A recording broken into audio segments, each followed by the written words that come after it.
देशाच्या स्वातंत्र्य दिनाच्या निमित्ताने मुंबई येथे मंत्रालयात मुख्यमंत्री एकनाथ शिंदे यांच्या हस्ते ध्वजारोहण पार पडले।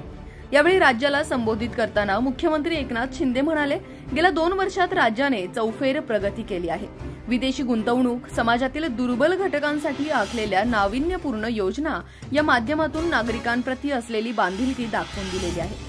पंतप्रधान नरेंद्र मोदीजी यांच्या नेतृत्वाखाली आपला देश $5 ट्रिलियन इतकी अर्थव्यवस्था बनवून जगातील 3री सर्वात मोठी अर्थव्यवस्था होण्यासाठी आगेकूच सुरू आहे। त्यात आपल्या राज्याचा वाटा मोठा असणार आहे। नुकतीच राज्याने लॉजिस्टिक धोरण तयार केले असून त्या माध्यमातून 30,000 रोजगार निर्मिती होणार आहे। शेतकरी, युवक, कामगार, महिला, भगिनी सर्वांचा सर्वांगीण विकास करण्यास शासन कटिबद्ध असल्याची ग्वाही दिली। यावेळी राज्य प्रशासनातील सर्व प्रधान सचिव तसेच महत्त्वाचे अधिकारी, मंत्रालयीन कर्मचारी तसेच पोलीस अधिकारी आणि मंत्रालयीन कर्मचारी उपस्थित होते।